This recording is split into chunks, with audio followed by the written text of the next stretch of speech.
नमस्कार। स्वागत है आप सबका उत्कर्ष क्लासेज की इस ऑनलाइन क्लास में। क्या हाल है दोस्तों? आज हम एक बहुत ही खूबसूरत बिंदु पढ़ने जा रहे हैं जो आपके हिंदी व्याकरण में एक अपना अमूल्य बहुमूल्य योगदान रखता है। इस बिंदु का नाम बहुत सारी किताबों में हमें एक ही मिलता है, लेकिन आपको इस बिंदु के नाम के साथ साथ जुड़ी हुई भ्रांति को भी समझना होगा और इस बिंदु की वास्तविकता को भी जानना होगा। दोस्तों, बिंदु कुछ इस प्रकार से है। हम यदि बात करें तो आपको एक नया नाम मिलता है, बहुत अच्छे से जाना पहचाना नाम है, क्या? वाच्य। लेकिन इस बिंदु का वास्तविक नाम क्या है, किस तरीके से हमें इसे सीखना चाहिए, इस बिंदु के इस वास्तविक नाम को और इसके सीखने को हम ऐसे समझेंगे। अगर आपको कहा जाए कि वाक्य के प्रकार, बहुत अच्छे से समझो, इस बिंदु की भूमिका बता रहा हूं, वास्तव में टॉपिक निकल के कहां से आया। एक हिंदी भाषा का जो अंग है, भाषा के अंग हैं कितने? 3। इन 3 अंगों में पहला है वर्ण, दूसरा है शब्द और तीसरा है दोस्तों वाक्य। बहुत बार हम क्या करते हैं, जानकारी के अभाव में बिंदु का वास्तविक नाम होता कुछ और है, समझ कुछ और लेते हैं और उस जानकारी के अभाव की वजह से ही हम उसकी समग्रता के ज्ञान से वंचित रह जाते हैं। बिंदु कम पढ़ लीजिए, लेकिन अगर आपको उसके बेस की तह पता नहीं होती तो आपका कंसेप्ट क्लियर नहीं होता। बहुत अच्छे से जानना है इस चीज को कि वाच्य कहां से आया। देखो, मैं यहां तक की यात्रा आपको अभी करा देता हूं, कुछ चंद मिनट की कहानी है। वाक्य होता है भाषा के अंगों में भाषा का सबसे बड़ा अंग। भाषा का सबसे बड़ा अंग, भाषा का सबसे बड़ा अंग, भाषा का सबसे बड़ा अंग क्या होता है? वाक्य। और ये वाक्य जो होता है, यह होता है शब्दों का सार्थक योग। क्या होता है दोस्तों? शब्दों का सार्थक योग। मतलब इस वाक्य से संबंधित बिंदु हमें पता होने चाहिए, वाक्य से ही वाक्य निकल करके आएगा। अभी बात कर रहे हैं, ध्यान देते रहिए। भाषा के अंग आपसे पूछे गए, भाषा के अंग आपने बता दिए 3। तीनों में सर्वप्रथम कौन सा आया? वर्ण। द्वितीय कौन सा आया? शब्द। तृतीय कौन सा आया? वाक्य। वाक्य से संबंधित पूछा जाने वाला पहला और महत्वपूर्ण प्रश्न, भाषा का सबसे बड़ा अंग कौन सा है? वाक्य। एक प्रश्न इससे और बनता है, वह भी मैं बता देता हूं। भाषा का मुख्य अंग भी कहा जाता है इसको। भाषा का मुख्य अंग कौन सा है? तो वह भी कौन सा होता है? वाक्य। एक तथ्य और बता देता हूं आपको, भाव या भावार्थ, भाव या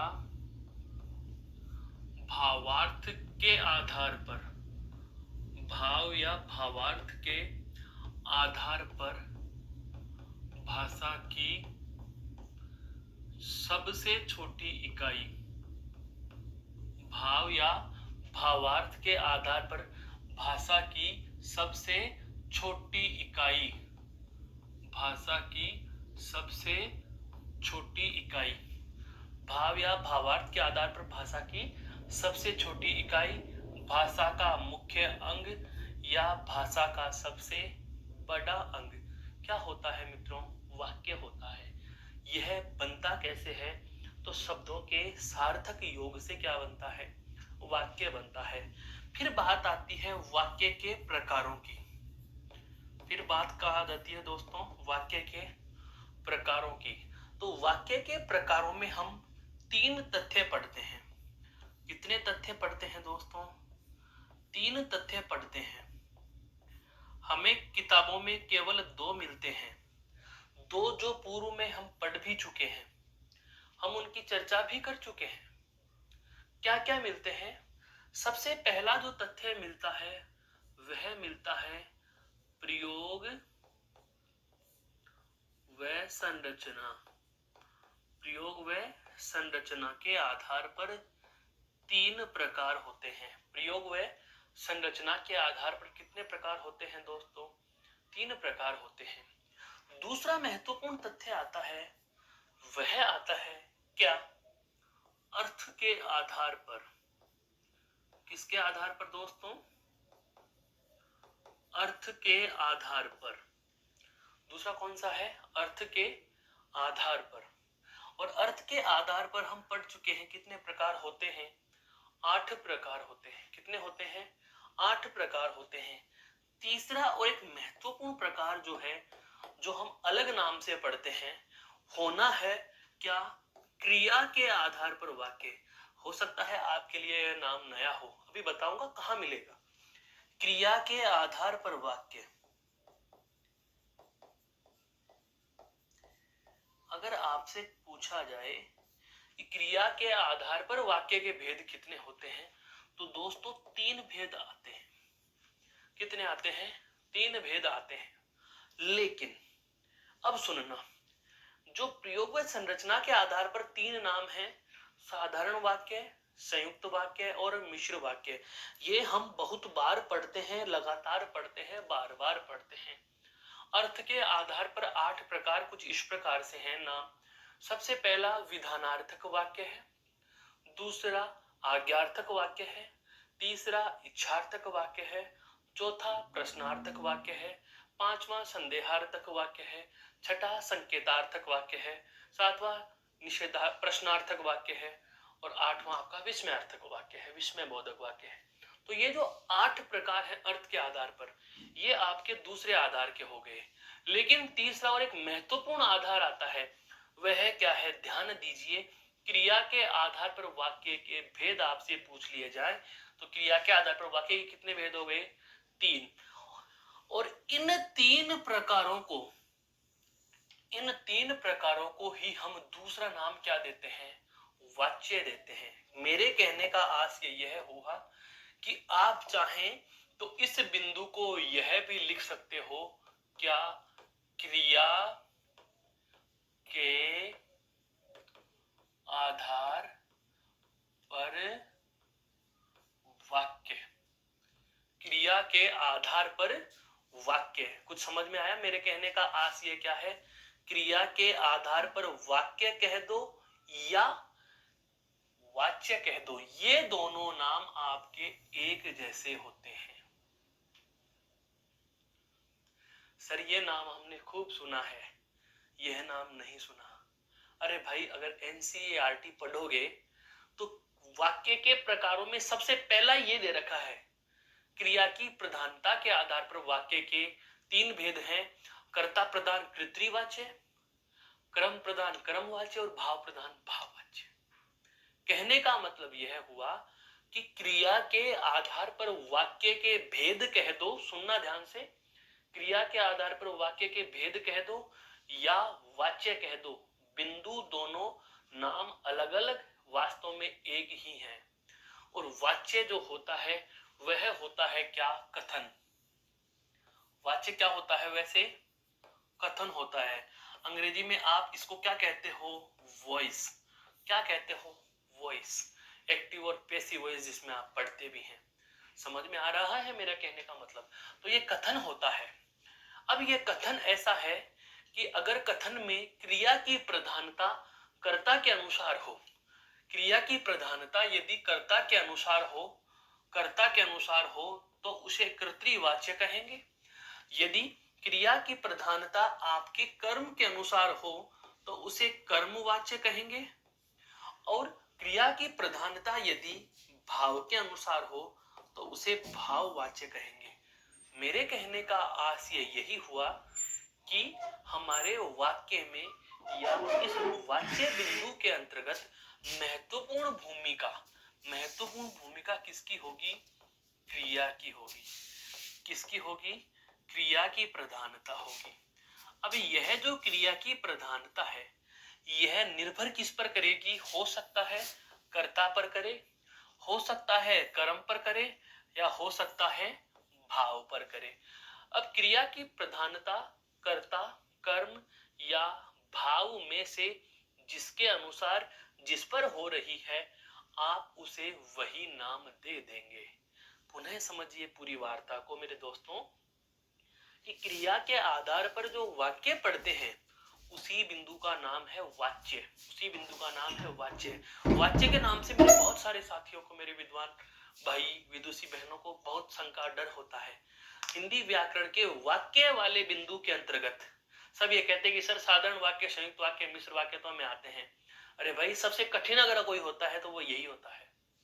सबसे सरल यदि वाक्य में कुछ है तो वो वाच्य है। अभी बताऊंगा मैं, 3 लाइनें लिख करके पूरा टॉपिक क्लियर करने वाले हैं, लेकिन उससे पहले जो जानकारी हमें एक संचित ज्ञान के रूप में हमारे दिमाग में, हमारे मस्तिष्क में संचित कर लेनी है, वह चिरकाल के लिए स्थायी बना लेनी है, वह हम वार्ता कर रहे हैं कि वाच्य बिंदु को क्रिया के आधार पर वाक्य कहा जाता है। अब नाम आधारी क्रिया ले लिया तो जाहिर सी बात है प्रधानता किसकी रहेगी दोस्तों? क्रिया की प्रधानता रहेगी। और क्रिया की प्रधानता तीनों से निर्भर करती है, कर्ता पर भी, कर्म पर भी और भाव पर भी। हो सकता है कर्ता के आधार पर हो सकता है कर्म के आधार पर हो सकता है भाव के आधार पर हो। अब जिसके आधार पर भी क्रिया की प्रधानता रहेगी हम उसे उसी वाच्य का नाम दे देंगे। हम उसे उसी वाच्य का नाम दे देंगे। कहने का मतलब यह हुआ कि यदि क्रिया की प्रधानता कर्ता के अनुसार रही तो यहां से आपका नाम निकल करके आएगा, वह आएगा कर्तृवाच्य। कौन सा नाम निकल करके आएगा दोस्तों? कर्तृवाच्य। यदि प्रधानता कर्म के अनुसार रही तो नाम निकल करके आएगा कर्मवाच्य। कौन सा नाम निकल करके आएगा दोस्तों? कर्मवाच्य। और यदि भाव के अनुसार रही तो नाम निकल करके आएगा दोस्तों कौन सा? भाववाच्य। मैं अभी तक बिंदु की तरफ चल रहे हैं, इर्द गिर्द चल रहे हैं। कब हमें उस घेरे में प्रवेश करना है वो अभी आएगा। अभी हम चक्रव्यूह के चारों तरफ घूम रहे हैं कि इस बिंदु के आसपास के जितने भी इससे संबंधित तथ्य हैं वो हमें समझ में आए। क्रिया के आधार पर हमने देखा कि क्रिया की प्रधानता वाच्य के अंतर्गत रहती है।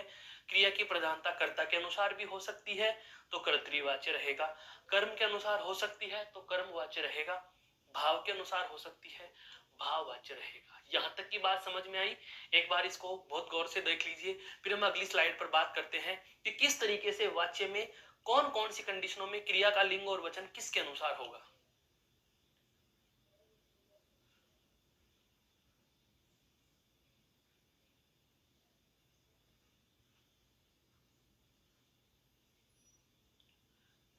हमारे पास 3 नाम आ गए।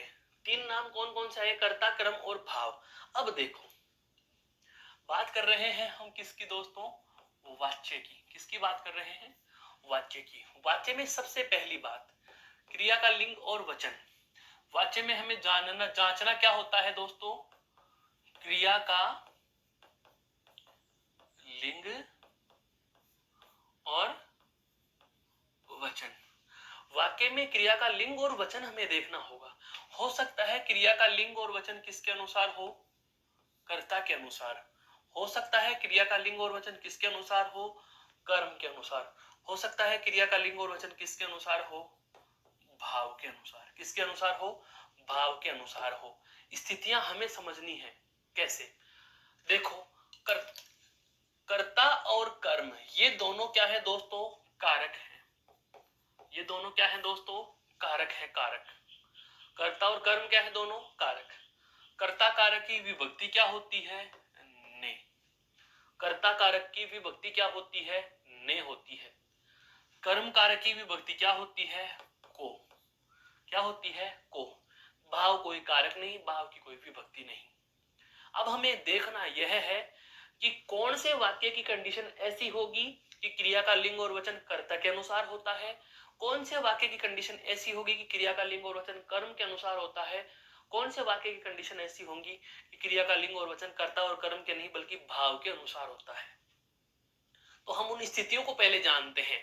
देखो, सबसे पहली बात मैं करता हूं क्या, कि यदि वाक्य में कर्ता विभक्ति रहित हो। बहुत अच्छे से जानना है दोस्तों इन दो तथ्यों को। कर्ता विभक्ति रहित हो तो क्रिया का लिंग वचन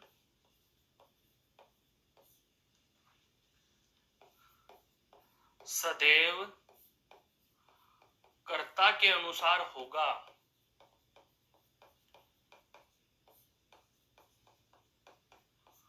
बहुत अच्छे से जानो दोस्तों इस बात को। यदि वाक्य में कर्ता क्या हो, विभक्ति रहित। विभक्ति का मतलब क्या है, कारकों में हम पढ़ चुके हैं, कर्ता कारक की विभक्ति क्या होती है, ने। अगर वाक्य में कर्ता के साथ ने लिखा हुआ नहीं है, ने लिखा हुआ नहीं है, तो इसका मतलब यह हुआ वाक्य चाहे कैसा भी बना दो, क्रिया का लिंग और वचन कर्ता के अनुसार ही होगा। उदाहरण पे आओ। जैसे मैंने उदाहरण में कहा, मोहन पुस्तक पढ़ता है। मोहन पुस्तक पढ़ता है। मोहन पुस्तक पढ़ता है। दोस्तों यहां ध्यान देने वाली बात यह है, पुस्तक क्या है, देखो एक बार, पुस्तक क्या है,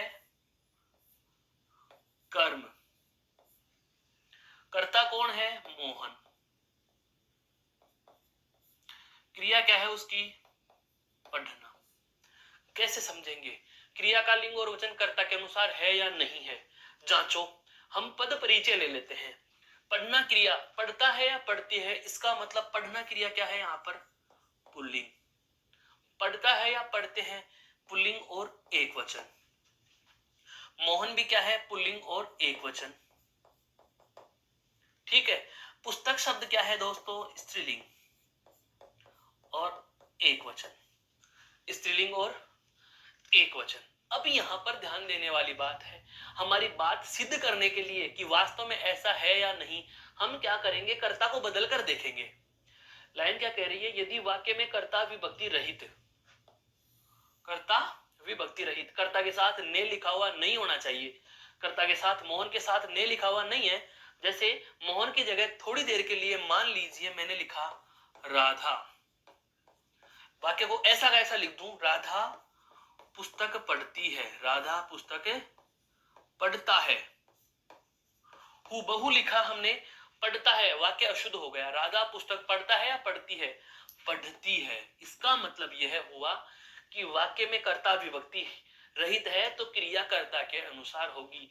यहां पर क्रिया क्या आ गई, स्त्रीलिंग एक वचन की, तो यहां पर कर्ता भी स्त्रीलिंग एक वचन और क्रिया भी स्त्रीलिंग एक वचन। पहला तथ्य हमें पता चल चुका कि यदि वाक्य में कर्ता विभक्ति रहित हो तो क्रिया का लिंग वचन सदैव कर्ता के अनुसार। किसके अनुसार होगा दोस्तों, कर्ता के अनुसार। तथ्य नंबर 1, इसको एक बार गौर से देखो, फिर हम बढ़ते हैं आगे।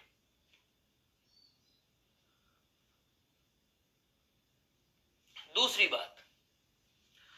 बात,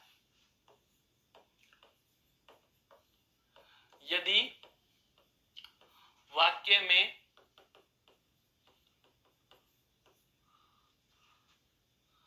कर्ता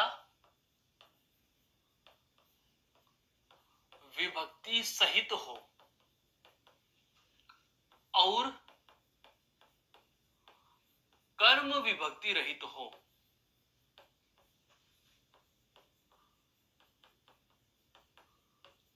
तो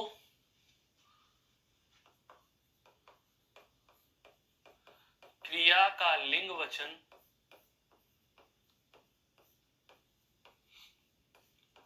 कर्म के अनुसार होगा। कर्म के अनुसार होगा। बहुत अच्छे से समझ लीजिए इस बात को। वाक्य में इसका फॉर्मूला लिख रहा हूं, कर्ता विभक्ति सहित, कर्ता के साथ ने लिखा हुआ है और कर्म के साथ विभक्ति नहीं है। उसके बाद में क्या आ गई, क्रिया आ गई। उसके बाद क्या आ गई दोस्तों, क्रिया आ गई। ऐसी स्थिति में क्या होगा, इसी वाक्य को हम बदलेंगे। इसी वाक्य को हम बदल कर देखेंगे। इसमें कर्ता के साथ विभक्ति लिखनी है, कर्म के साथ विभक्ति नहीं लिखनी। जैसे मैं लिखूं, मोहन ने मोहन ने पुस्तक पढ़ी। मोहन ने पुस्तक पढ़ी। ध्यान दो दोस्तों, यहां कर्ता के साथ में क्या लिख दिया? ने। कर्ता कारक के साथ है, कर्ता कर्ता के साथ ये क्या है? विभक्ति। कर्ता के साथ हमने क्या लिख दी दोस्तों? विभक्ति। पुस्तक क्या है? कर्म। और पढ़ी क्या है? उसकी क्रिया। यहां पर ऐसे ही समझ लीजिए, देखो मोहन क्या है? पुल्लिंग। मोहन क्या है दोस्तों? पुल्लिंग और एक वचन। जबकि पढ़ी क्रिया क्या है? स्त्रीलिंग और एक वचन। पढ़ी क्रिया क्या है? स्त्रीलिंग और एक वचन। कहने का मतलब कर्ता पुल्लिंग, क्रिया स्त्रीलिंग आ रही है। कर्म देखो स्त्रीलिंग है, कर्म क्या है? स्त्रीलिंग और एक वचन। क्रिया भी क्या है? स्त्रीलिंग और एक वचन। ये दोनों क्या हो गई? एक समान। ये दोनों क्या है? एक समान। वाक्य का नियम यही तो कह रहा है। विभक्ति सहित कौन है? कर्ता। कर्ता क्या हो? विभक्ति सहित। और कर्म क्या हो? विभक्ति रहित। कर्म के साथ को विभक्ति होती है। कर्म कारक की विभक्ति क्या होती है? को। वाक्य में नहीं आया। अगर कर्म विभक्ति रहित है तो क्रिया का लिंग और वचन किसके अनुसार हो गया? कर्म के अनुसार हो गया। किसके अनुसार हो गया दोस्तों? कर्म के अनुसार हो गया। ये दोनों चीजें समझ में आ गई कि वाक्य में कर्ता तो विभक्ति सहित है और कर्म विभक्ति रहित है। आप चाहो तो इसका कर्म बदलकर भी देखो, पता तो तभी लगेगा कि कर्म के अनुसार क्रिया परिवर्तित हो रही है या नहीं। जैसे मान लीजिए मैंने लिखा राधा ने, और कर्म मैंने लिख दिया अखबार। अखबार लिखते कर्म क्या हो गया? पुल्लिंग और एक वचन। राधा क्या है? कर्ता। कर्ता यहां पर क्या है? स्त्रीलिंग और एक वचन। स्त्रीलिंग और एक वचन। अखबार पढ़ा या पढ़ी? तो राधा ने अखबार पढ़ा। और पढ़ना क्या आ रहा है दोस्तों? पुल्लिंग और एक वचन। क्यों? कर्ता स्त्रीलिंग था। अगर ये ऐसे लिख दिया राधा ने अखबार पढ़ी तो वाक्य अशुद्ध हो गया। वाक्य अशुद्ध हो गया। इसका मतलब यह हुआ कि कर्ता विभक्ति सहित हो और कर्म विभक्ति रहित हो तो क्रिया का लिंग और वचन किसके अनुसार होगा? कर्म के अनुसार होगा। यह तथ्य नंबर 2। महत्वपूर्ण बात कौन सी? दूसरे नंबर की। इसको एक बार गौर से देख लीजिए, फिर हम चलते हैं अगली बात पर।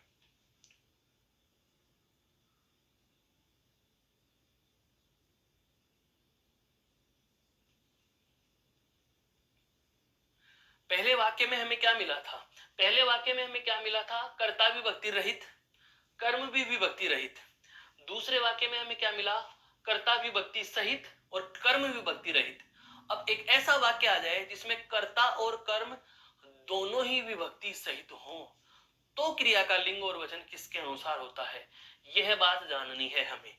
तथ्य नंबर 3, महत्वपूर्ण तथ्य क्या होगा? यदि वाक्य में कर्ता व यदि वाक्य में कर्ता व कर्म दोनों विभक्ति सहित हो, यदि वाक्य में कर्ता व कर्म दोनों विभक्ति सहित हो तो क्रिया का लिंग वचन दोनों के अनुसार ही नहीं होगा। दोनों के अनुसार ही नहीं होगा। दोनों के अनुसार ही नहीं होगा। अब भाई दोनों के अनुसार ही नहीं होगा तो फिर होगा किसके अनुसार? आगे समझो। ऐसे वाक्यों में क्रिया का लिंग वचन भाव के अनुसार होता है। किसके अनुसार होता है दोस्तों? भाव के अनुसार होता है। चलो ठीक है भाई, भाव के अनुसार होता है मान लेंगे, पर भाव के अनुसार भी कैसे होगा? पुल्लिंग होगा, स्त्रीलिंग होगा, एक वचन होगा या बहुवचन होगा? तो सदैव ध्यान रखना, भाव के अनुसार। भाव के अनुसार क्रिया का लिंग वचन बराबर। भाव के अनुसार यदि क्रिया का लिंग और वचन होता है तो वह कैसे होता है? सदैव पुल्लिंग। कैसे होगा दोस्तों? सदैव पुल्लिंग प्लस एक वचन। सदैव पुल्लिंग होगा और एक वचन का होगा। अब आते हैं हमारे उदाहरण पर। जैसे जैसे राम ने सीता को देखा। राम ने सीता को देखा। दोस्तों सबसे पहले पद परिचय लिख लो। देखना तो क्या है? क्रिया। कर्ता ने, राम ने, कर्म को, सीता को। ने और को ये दोनों क्या है भाई? ये विभक्तियां हैं। ये क्या है? विभक्तियां। नियम पर आओ। नियम क्या कह रहा है? यदि वाक्य में कर्ता व कर्म दोनों विभक्ति सहित हो, कर्ता व कर्म दोनों विभक्ति सहित हो, दोनों विभक्ति सहित हैं, कर्ता के साथ ने लिखा हुआ है, कर्म के साथ को लिखा हुआ है, दोनों विभक्ति सहित हैं, तो क्रिया का लिंग और वचन दोनों के अनुसार ही नहीं होगा। भाई दोनों के अनुसार नहीं होगा मतलब क्या हुआ कि यहां चाहे पुल्लिंग की जगह आप स्त्रीलिंग लिख दो, लिख करके देखेंगे, मानेंगे थोड़ी? लिख करके देखेंगे दोस्तों। लिख लेते हैं। देखो राम की जगह मैं थोड़ी देर के लिए यहां पर उर्मिला लिख देता हूं। क्या लिख देता हूं? उर्मिला। ये लो जी। उर्मिला ने सीता को देखा। देखा देखा ही रह रहा है। देखा कौन सी कंडीशन में है? देखा है पुल्लिंग और एक वचन। देखी होता तो स्त्रीलिंग, देखे होता तो बहुवचन। इसका मतलब यहां पर ध्यान दीजिए, यहां पर पहले क्या था? यहां पर पहले क्या था दोस्तों? यहां पर पहले क्या था? उर्मिला की जगह हमने क्या लिखा था? राम। क्या लिखा था? राम। राम ने सीता को देखा। यहां पर देखा पुल्लिंग और क्या है? एक वचन। आप कहोगे सर ये तो कर्ता के अनुसार है, क्योंकि कर्ता भी तो पुल्लिंग एक वचन है। अरे भाई आपका मैंने मन संतुष्ट करने के लिए पुल्लिंग और एक वचन को क्या कर दिया? थोड़ी देर के लिए यहां हटा दिया और क्या लिख दिया भाई? उर्मिला लिख दिया। क्या लिख दिया? उर्मिला। अब तो स्त्रीलिंग हो गई। अब तो यहां पर क्या लिख दी मैंने? स्त्रीलिंग लिख दी। क्रिया पर कोई प्रभाव पड़ा क्या? नहीं। चलो ठीक है, कर्ता के अनुसार तो नहीं है। कर्म को भी बदल कर देख लो। सीता की जगह थोड़ी देर के लिए यहां लक्ष्मण लिख देते हैं। उर्मिला ने लक्ष्मण को देखा। पहले सीता था, पहले यहां पर क्या लिखा हुआ था दोस्तों? सीता। पहले यहां पर क्या लिखा हुआ था? सीता। तो भी देखा क्रिया देखा ही थी। और अब जब यहां आपने लक्ष्मण लिख लिया, जब आपने लक्ष्मण लिख दिया तो भी ये वैसा का वैसा ही है। इसका मतलब कर्ता और कर्म को बदल देने से क्रिया पर कोई प्रभाव नहीं पड़ रहा। बात समझ में आ गई कि ऐसी स्थिति में क्रिया का लिंग और वचन दोनों के अनुसार ही नहीं होगा। क्रिया का लिंग और वचन दोनों के अनुसार ही नहीं होगा। ऐसे वाक्य में क्रिया का लिंग और वचन किसके अनुसार होता है? भाव के अनुसार होता है। भाव के अनुसार कैसा होता है? तो भाव के अनुसार सदैव पुल्लिंग और एक वचन होता है। सदैव पुल्लिंग और एक वचन होता है। सदैव पुल्लिंग और हमें एक वचन भी प्राप्त हो गया। यहां तक की बात समझ में आई क्या? यहां तक हमने तीन बातें जानी है। क्या क्या जानी है? कि वाच्य में क्रिया का लिंग और वचन हम जानेंगे, लेकिन पहले हमें यह तो पता तो रहे कि क्रिया का लिंग और वचन होता कैसे है। तो मैंने आपको सबकी स्थितियां समझा दी कि क्रिया का लिंग और वचन कैसे कैसे होता है। क्रिया का लिंग और वचन यदि कर्ता विभक्ति रहित होगा, चाहे वाक्य में फिर कर्म के साथ विभक्ति हो या नहीं हो। यहाँ पर जैसे मोहन के साथ विभक्ति नहीं है, अब यहाँ पर मोहन के साथ में पुस्तक कर्म भी विभक्ति रहित है। कर्म विभक्ति सहित भी होता तो भी कोई फर्क नहीं पड़ता। उदाहरण लिख के दे देता हूं आपको एक। जैसे मान लीजिए मैं कह देता हूं राम राधा को बुलाता है। राम राधा को बुलाता है या कृष्ण राधा को बुलाता है। अगर यहाँ पर राम पुल्लिंग है तो बुलाता भी पुल्लिंग है। यहाँ पर थोड़ी देर के लिए राम की जगह मैं लिख दूं सीता। सीता राधा को बुलाता है या बुलाती है, इसका मतलब स्त्रीलिंग लिखते ही बुलाती है होनी चाहिए। तो यदि वाक्य का कर्ता विभक्ति रहित होगा तो क्रिया का लिंग और वचन सदैव किसके अनुसार होगा, कर्ता के अनुसार। एक स्थिति। दूसरी स्थिति हमने जानी क्या, यदि वाक्य में कर्ता तो विभक्ति सहित हो और कर्म विभक्ति रहित हो तो क्रिया का लिंग और वचन किसके अनुसार हो जाएगा, कर्म के अनुसार हो जाएगा। और तीसरी स्थिति क्या आ गई कि जब कर्ता और कर्म दोनों ही विभक्ति सहित हो जाते हैं तो ऐसे वाक्यों में क्रिया का लिंग और वचन भाव के अनुसार होता है, और भाव के अनुसार क्रिया का लिंग और वचन सदैव पुल्लिंग और एक वचन होता है। यह बात एक बार आप गौर से देखिए, फिर हम बढ़ते हैं आगे।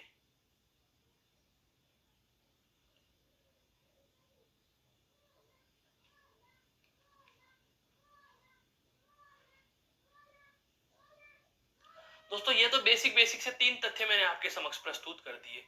अब इन तीनों को एक सार रूप में हम लेना चाहें तो देखो समझो, सार रूप में कैसे समझेंगे। हमारे पास बिंदु हमारा वही कौन सा, वाच्य।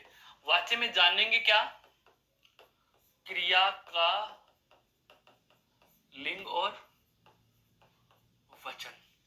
अब ऐसे समझिए, क्रिया का लिंग और वचन या तो किसके अनुसार होगा, कर्ता के अनुसार, या किसके अनुसार होगा, कर्म के अनुसार, या किसके अनुसार होगा, भाव के अनुसार। अब इसको एक लॉजिक से भी समझ सकते हो। जैसा मान लीजिए कर्ता, कर्म और क्रिया ये 3 बाइक है? 3 मोटरसाइकिल हैं। कर्ता के साथ बाइक पर सवारी रहती है ने, कर्म के साथ रहती है को, और भाव हमेशा क्या रहते हैं, खाली। भाव क्या रहता है, खाली। हमें क्रिया को इनमें से किसी एक के साथ बिठाना होगा, क्रिया को किसी एक के साथ बिठाना होगा। नंबर 1 पे सबसे पहले कौन आएगा, कर्ता। सबसे पहले कौन आएगा, कर्ता। कर्ता यदि खाली है अर्थात कर्ता के साथ ने नहीं होगा, कर्ता के साथ विभक्ति नहीं, कर्ता के साथ क्या हुआ दोस्तों, विभक्ति नहीं होगी, तो ऐसी स्थिति में क्रिया इसके साथ हो जाएगी। कुछ समझ में आया। कर्ता के साथ वाक्य में ने नहीं आया अर्थात कर्ता की मोटरसाइकिल पर ने नहीं है, तो क्रिया को इसके साथ भेज दिया जाएगा। एक। दूसरी स्थिति क्या आ गई, कर्ता के साथ ने लिखा हुआ है तो कर्ता की मोटरसाइकिल पर सवारी आ गई। नंबर 2 पे बाइक कौन आएगा, नंबर 2 पे बाइक कौन सी आई, कर्म। कर्म के साथ कौन है, को। अगर कर्म के साथ को नहीं है, कर्म के साथ को नहीं है, कर्म के साथ को नहीं है, तो यहां पर क्रिया कर्म के साथ बैठकर चली जाएगी। क्यों, पहली गाड़ी किसकी आई, कर्ता की। कर्ता की गाड़ी अगर खाली है तो क्रिया को इसके साथ बिठा दिया। अगर पहली गाड़ी कर्ता के साथ ने है तो अब दूसरी का इंतजार करो। दूसरी बस कौन सी आ गई, कर्म की। कर्म के साथ में को होगा तो यहां भी नहीं बिठा पाएंगे, कर्म के साथ को नहीं है, क्रिया इसके साथ हो जाएगी। तीसरी स्थिति क्या हो गई, कर्ता के साथ भी सवारी हो है और कर्म के साथ में भी सवारी हो, तो अब किसके साथ जाए, भाव के साथ। क्योंकि ये तो हमेशा क्या है, खाली ही है। ये तो क्या है, खाली ही है। हमने जो 3 नियम पढ़े उनका मतलब यही तो था कि यदि कर्ता विभक्ति रहित है तो क्रिया कर्ता के अनुसार होगी, यदि कर्म कर्ता विभक्ति सहित हो और कर्म विभक्ति रहित हो क्रिया कर्म के अनुसार हो जाएगी, और यदि कर्ता और कर्म दोनों विभक्ति सहित हो तो क्रिया भाव के अनुसार हो जाएगी। क्रिया किसके अनुसार हो जाएगी दोस्तों, भाव के अनुसार हो जाएगी। ये तो था, ये वाच्य नहीं है, ये क्या है, क्रिया कब किसके अनुसार होती है, क्रिया का लिंग और वचन किसके अनुसार कब कब होगा, ये स्थिति आपको पता चल गई। अब आते हैं हम हमारे किस पर दोस्तों, वाच्य पर। किस पर आते हैं, वाच्य पर आते हैं। देखो वाच्य पहला कौन सा आया, पहला कौन सा आया दोस्तों, कर्तृवाच्य।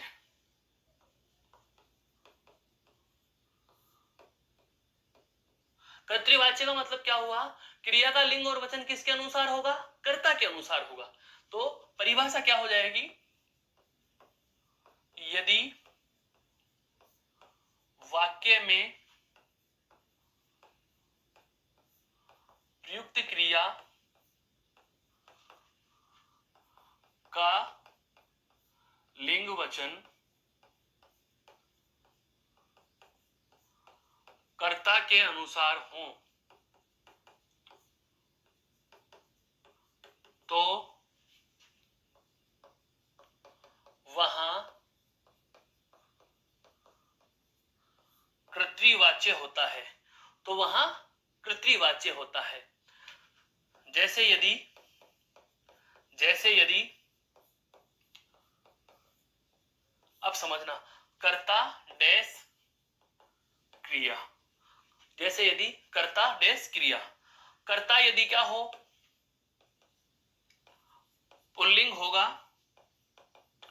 तो क्रिया भी क्या होगी, पुल्लिंग होगी। एक बात, कर्ता यदि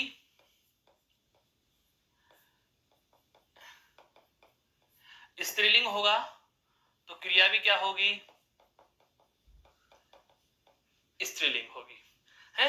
कर्ता यदि एक वचन में हो तो क्रिया भी क्या होगी, एक वचन में होगी। कर्ता यदि बहुवचन में होगा तो दोस्तों क्रिया भी क्या होगी, बहुवचन में होगी। अर्थात कोष्टक में कहें तो हम क्या कहेंगे, जैसा कर्ता वैसी क्रिया, जैसा कर्ता वैसी क्रिया। यह स्थिति दोस्तों कौन से वाच्य की है, यह स्थिति है आपके कर्तृवाच्य की है। किसकी है, कर्तृवाच्य की है। उदाहरण की बात करूंगा मैं, उदाहरण की बात करूंगा। उदाहरण देखो, राम पढ़ता है, राम पढ़ता है। पढ़ता यहां पर क्या है दोस्तों, पुल्लिंग एक वचन, तो राम भी क्या है यहां पर पुल्लिंग एक वचन। यहां पर मैं थोड़ी देर के लिए लिख देता सीता, तो ये क्रिया क्या हो जाएगी, पढ़ती है। तो सीता स्त्रीलिंग, तो क्रिया भी क्या हो गई, स्त्रीलिंग एक वचन। तो यह भी कर्ता भी इधर क्या है, स्त्रीलिंग एक वचन। दोनों समझ में आई बात। यह है बेसिक सी, बहुत सी सामान्य सी स्थिति दोस्तों, किसकी, आपके कर्तृवाच्य की। किसकी है, कर्तृवाच्य की। कि यदि वाक्य में प्रयुक्त क्रिया का लिंग और वचन कर्ता के अनुसार हो तो वहां कर्तृवाच्य होता है। जैसे यदि कर्ता अगर एक वचन होगा तो क्रिया भी एक वचन होगी, कर्ता यदि पुल्लिंग होगा तो क्रिया भी पुल्लिंग होगी, कर्ता यदि स्त्रीलिंग होगा तो क्रिया भी स्त्रीलिंग होगी, कर्ता यदि बहुवचन में हो, बहुवचन में हो, जैसे मैंने लिखा लड़के खेलते हैं। अब यहां पर ध्यान रखना, लड़का खेलता है, लड़कियां खेलती हैं, लड़की खेलती है। समझ में आ गई बात कि कर्ता जैसा वैसी क्रिया। यह कौन से वाच्य की स्थिति होती है दोस्तों, कर्तृवाच्य की स्थिति होती है। कौन से वाच्य की स्थिति होती है, कर्तृवाच्य की। यह तो है सामान्य स्थिति, यह तो है कौन सी, सामान्य स्थिति। इसमें एक विशेष स्थिति का आपको और ध्यान रखना होगा, तो मैं कह सकता हूं कर्तृवाच्य विशेष। और इसमें जो विशेष ध्यान रखने की बात यह है वो क्या, यदि कर्ता के साथ, यदि कर्ता के साथ ने विभक्ति हो, यदि कर्ता के साथ ने विभक्ति हो तो, अब उदाहरण समझना पहले, तथ्य मैं समझाऊंगा बाद में। मैंने कहा राम ने अखबार पढ़ा, राम ने अखबार पढ़ा। दोस्तों बताइए इसमें कौन सा वाच्य होगा, दोस्तों बताइए इसमें कौन सा वाच्य होगा, राम ने अखबार पढ़ा। हमें पहले जैसे ये लाइन पढ़ी हमारे जहन में तुरंत ही एक बात आ गई, क्या, कि यदि कर्ता के साथ विभक्ति सहित है, कर्ता विभक्ति सहित है और कर्म विभक्ति रहित हो तो क्रिया का लिंग और वचन किसके अनुसार होगा, कर्म के अनुसार होगा। किसके अनुसार होगा, कर्म के अनुसार होगा। इसका मतलब इसे तो आप कर्मवाच्य कहोगे, इसे आप क्या कह दोगे, कर्मवाच्य। अरे भाई नियम यही तो कह रहा है, ये नियम यही तो कह रहा है। कर्ता के साथ में देखो क्या है, कर्ता के साथ में ने लिखा हुआ है, कर्म विभक्ति रहित है। कर्म क्या है यहां पर दोस्तों, अखबार। और कर्म कैसा है यहाँ, पुल्लिंग और एक वचन। पढ़ना भी क्या है, पुल्लिंग और एक वचन। राम भी क्या है, पुल्लिंग और एक वचन। थोड़ी देर के लिए यहाँ सीता लिख दो, ये लो जी मैंने सीता लिख दिया। सीता ने अखबार पढ़ा। बताओ क्रिया का लिंग और वचन कर्ता के अनुसार परिवर्तित हो रहा है क्या? नहीं हो रहा। तो हम क्या करते हैं, ऐसे वाक्य को तुरंत पढ़ते ही कहते हैं कि क्रिया तो परिवर्तित हो नहीं रही। सर ने कहा था कर्ता की मोटरसाइकिल पे ने सवारी है, इसका मतलब क्रिया आगे वाली गाड़ी पे जाएगी। आगे वाली गाड़ी कौन आ गई? कर्म। कर्म के साथ को नहीं है, मतलब कर्म की सीट खाली है, तो क्रिया का लिंग और वचन किसके अनुसार हो गया? कर्म के अनुसार। वाच्य कौन सा हो जाएगा? कर्म वाच्य। और जैसा ही आपने ये किया, हो गया गलत। इसीलिए मैंने ये विशेष लिखा है। विशेष क्या है, इसको मैं पूर्ण कर रहा हूं। जरा ध्यान दीजिए, कुछ इस तरह से मैं इस बात को लिखना चाहूंगा। क्या है वो बात? देखो कि यदि कर्ता के साथ ने विभक्ति हो तो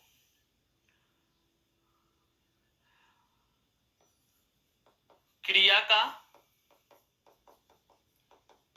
लिंग वचन कर्म के अनुसार होगा। कर्म के अनुसार होगा, लेकिन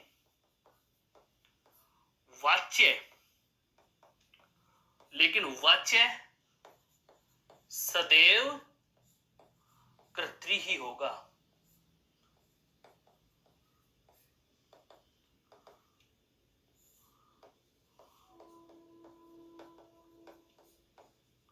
दोस्तों ये बहुत अच्छा अपवाद है एक, जो आपको याद रखना है। मेरे कहने का मतलब यह है कि यदि वाक्य में कर्ता के साथ ने लिखा हुआ है, तो हम वाक्य में पाते हैं कि क्रिया का लिंग और वचन कर्ता के अनुसार नहीं बल्कि कर्म के अनुसार परिवर्तित होता है। तो परीक्षक ऐसा ही वाक्य हमें परीक्षा में देकर पूछ बैठता है, क्योंकि उसे पता है कि विद्यार्थी कर्ता और कर्म के अनुसार लिंग और वचन परिवर्तित करने की कोशिश करेगा। क्रिया परिवर्तित होगी कर्म के अनुसार, और पहला ही विकल्प कर्मवाच्य दे देता है। और यदि क्रिया की परिभाषा भी यही आएगी, जैसे अब हम चंद समय बाद लिखने वाले हैं कर्मवाच्य। कर्मवाच्य यही कहता है कि जैसी क्रिया वैसा कर्म, जैसा कर्म वैसी क्रिया। क्रिया का लिंग और वचन यदि कर्म के अनुसार हो तो वहां कर्मवाच्य होता है, और इस वाक्य में कर्म के अनुसार ही है। लेकिन फिर भी अपवाद के नियम के तहत हमें ध्यान रखना है। क्या? देखो, विभक्ति हो तो क्रिया का लिंग और वचन कर्म के अनुसार होगा, लेकिन वाच्य सदैव, दोस्तों बहुत अच्छे से समझिए, लेकिन वाच्य सदैव ऐसी स्थिति में कौन सा माना जाएगा? कृतवाच्य ही माना जाएगा। लेकिन वाच्य सदैव कृतवाच्य ही माना जाएगा। यह है आपका कृतवाच्य। सामान्य सी बात इधर लिख दी, और विशेष बात आपको मैंने यहां लिख दी है। ये दोनों चीजें एक बार गौर से देख लीजिए। फिर हम चलेंगे अगले वाच्य के प्रकार पर।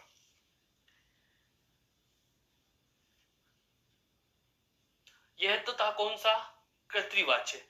अब मैं बात करूंगा कर्मवाच्य की। दूसरा,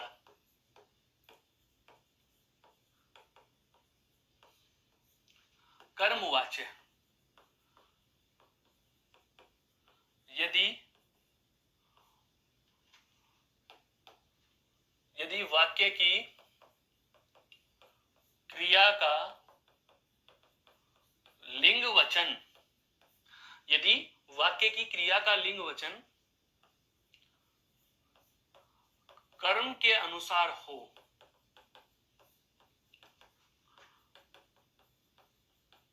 तो वहां कर्मवाच्य होता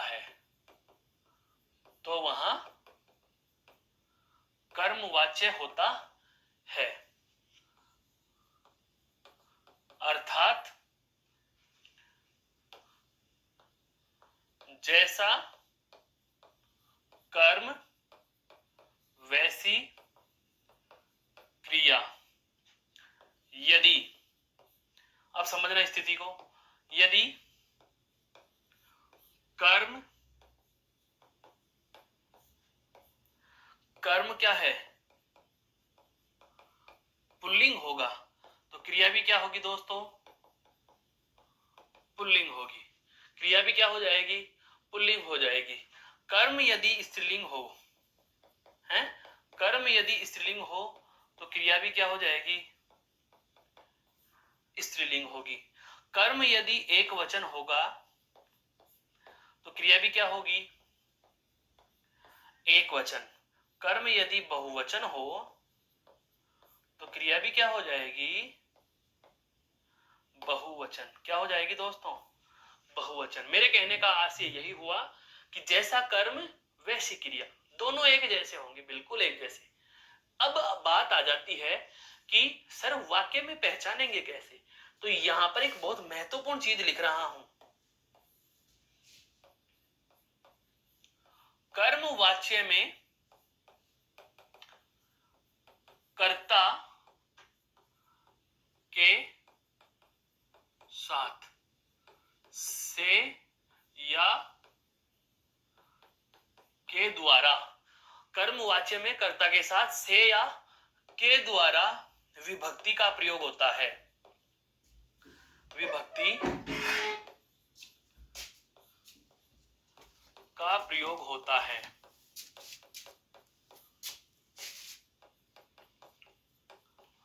से या के द्वारा विभक्ति का प्रयोग होता है। अब आते हैं हम उदाहरण पे, जैसे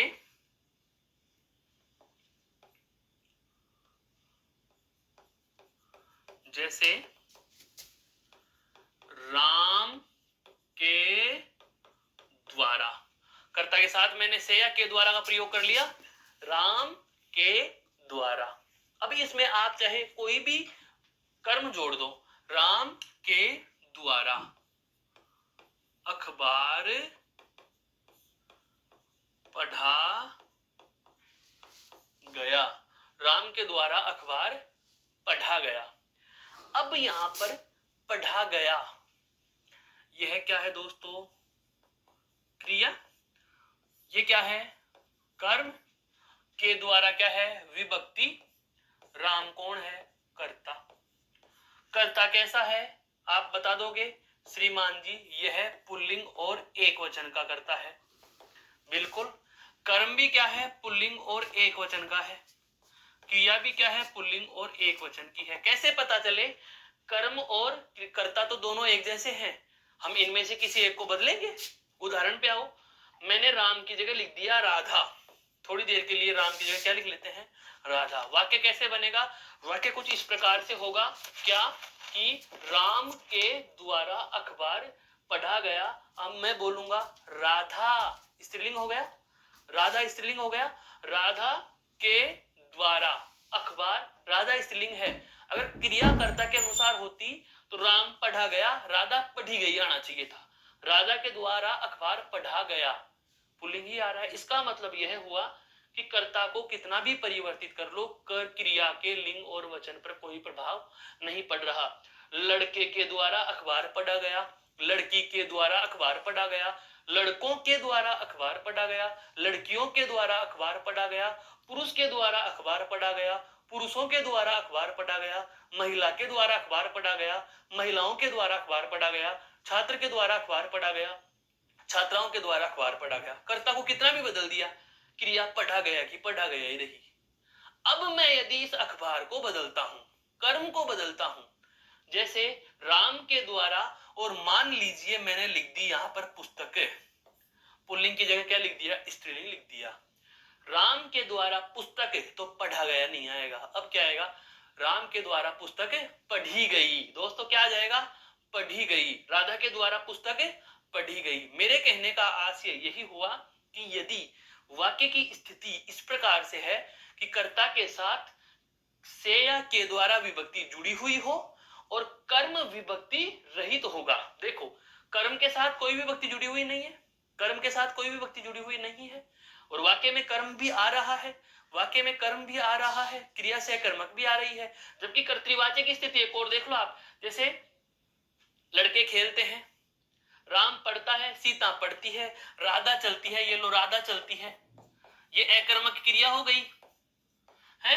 और ऐसे लिख दूं मैं, राधा अनार खाती है, ये लो सकर्मक क्रिया हो गई। तो इस कर्तृवाच्य में अकर्मक या सकर्मक दोनों हो सकती हैं, कोई फर्क नहीं पड़ता, क्योंकि स्थिति कैसी होनी चाहिए, कर्म या तो विभक्ति रहित है, और अगर विभक्ति लग रही है तो कौन सी लग रही है, ने। तो ने जुड़ा हुआ है तो आपको निश्चित रूप से कर्तृवाच्य करना ही करना है, या फिर आपके क्रिया का लिंग और वचन कर्ता के अनुसार होगा। कब, जब कर्ता विभक्ति रहित होगा। अब यहाँ कर्मवाच्य क्या कह रहा है, कर्मवाच्य में कर्ता के साथ से या के द्वारा की विभक्ति का प्रयोग हो रहा है और क्रिया का लिंग और वचन कर्म के अनुसार परिवर्तित हो रहा है। तो इस स्थिति को हम क्या कह देंगे दोस्तों, कर्मवाच्य कह देंगे। क्या कह देंगे, कर्मवाच्य कह देंगे। मेरे कहने का आशय यह हुआ कि कर्मवाच्य में क्रिया का लिंग और वचन किसके अनुसार हो रहा है दोस्तों? किसके अनुसार हो रहा है? कर्म के अनुसार हो रहा है। एक बार इस स्लाइड को गौर से देख लीजिए, फिर हम चलते हैं आगे।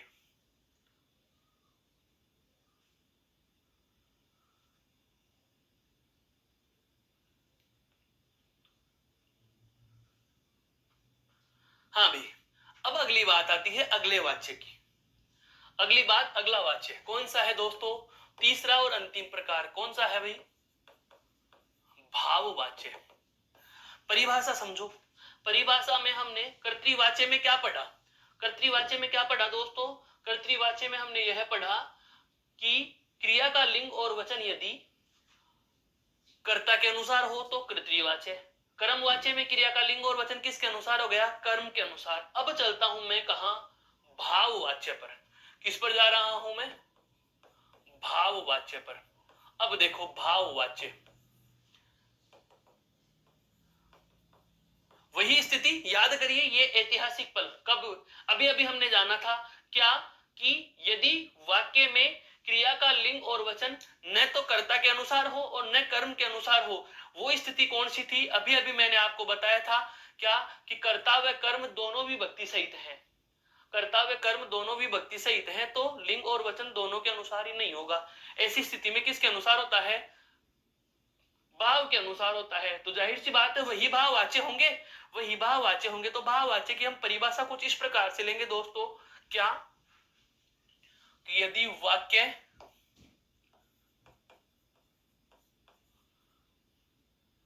वाक्य की क्रिया का लिंग वचन, यदि वाक्य की क्रिया का लिंग वचन कर्ता व कर्म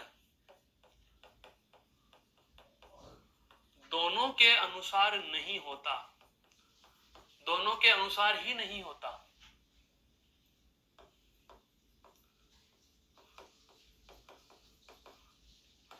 वहां भाववाच्य होता है। वहां भाववाच्य होता है। किसके अनुसार होता है? क्रिया का लिंग और वचन भाव के अनुसार होता है। अब इस बात में हमें महत्वपूर्ण चीज क्या दिखेगी? अब वो सुनो, ये परिभाषा आपको मान्य नहीं रखेगी। परीक्षा का प्रश्न कहां से हल करोगे? ऐसे वाक्य में कर्ता प्लस, या ऐसे लिख दो, कर्ता के साथ से या के द्वारा तथा कर्म के साथ को विभक्ति, या इतना सही काफी है, कर्ता के साथ से या के द्वारा विभक्ति होती है। अब यहां से समस्याएं खड़ी होना शुरू होंगी। कर्ता के साथ से या के द्वारा विभक्ति होती है। ऐसे वाक्य में कर्ता के साथ से या के द्वारा विभक्ति होती है। और ये देखो, कर्मवाच्य में कर्ता के साथ से या के द्वारा विभक्ति का प्रयोग होता है। दोनों बात एक जैसी आ गई दोस्तों। कैसे अंतर करेंगे? एक ही अंतर होता है कर्मवाच्य में और भाववाच्य में, और वह मोटा सा अंतर आपको मैं अब लिखवा देता हूं। क्या? क्रिया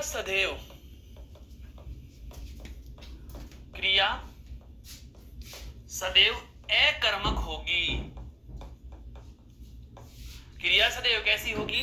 अकर्मक होगी। जैसे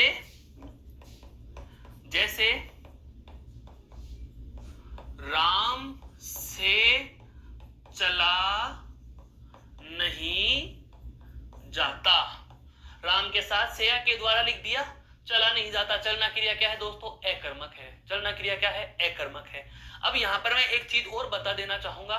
मैंने देखा है यदा कदा मेरे विद्वान साथी कुछ किताबों में ऐसा भी लिखा हुआ मिलता है, कुछ ऐसा भी लिखा हुआ पढ़ते हैं, तर्क भी देते हैं कि भाववाच्य में सदैव असमर्थता का भाव आता है। समझना इस बात को, बहुत अच्छी बात बता रहा हूं। असमर्थता,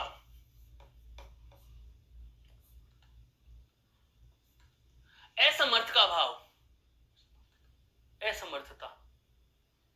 अरे भाई, क्या ऐसा नहीं लिख सकते? राम से चला जाता है, राम से चला जाता है, इसमें असमर्थता नहीं है, इसमें समर्थता आ गई। इसमें किसका भाव है? समर्थ का भाव है।